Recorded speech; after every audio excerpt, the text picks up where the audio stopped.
Hola!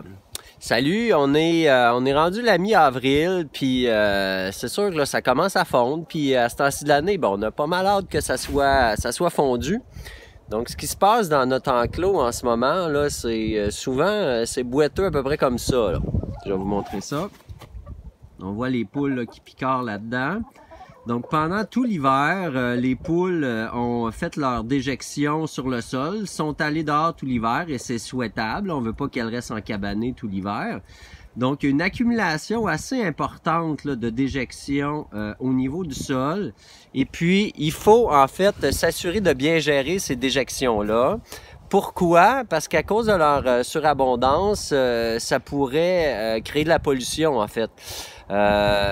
Donc, si les déjections se ramassent dans un cours d'eau, par exemple, là, c'est un peu comme le phénomène qui se passe en agriculture intensive. Là, la surabondance là, de fertilisation va créer de la pollution.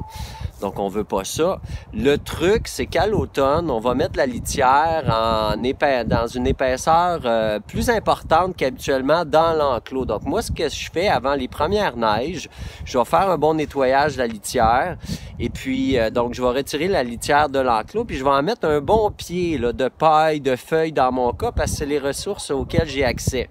Donc, ce tapis plus important de litière-là dans l'enclos va faire en sorte qu'au printemps, donc en ce moment, quand les déjections vont s'être accumulées pendant tout l'hiver et tout ça va dégeler, la litière qui est sur le sol va à ce moment-là être en mesure de capter la grande majorité des déjections. Donc, au lieu de polluer, ce qu'on va faire, c'est qu'on va récupérer cette belle fertilité-là, qu'on va souvent mettre au compost pour la stabiliser, puis pour pouvoir l'utiliser ensuite sur son terrain. C'est une ressource inestimable de fertilité, donc il ne faut vraiment pas la gaspiller, surtout pas polluer.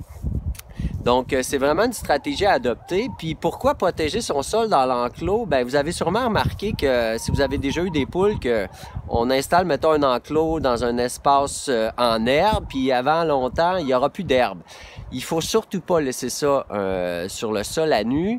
Avez-vous remarqué que dans la nature, en fait, dans l'environnement, la nature va protéger le sol absolument.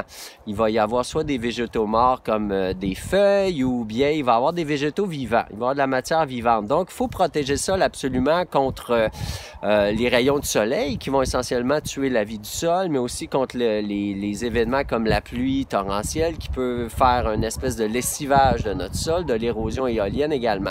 Donc, c'est le même phénomène. On va reproduire ce qui se passe dans la nature en mettant une bonne épaisseur de litière sur le sol. Donc, quand va arriver l'été, je vais faire une vidéo pour montrer comment gérer la litière au niveau de votre enclos. Donc, bonne journée!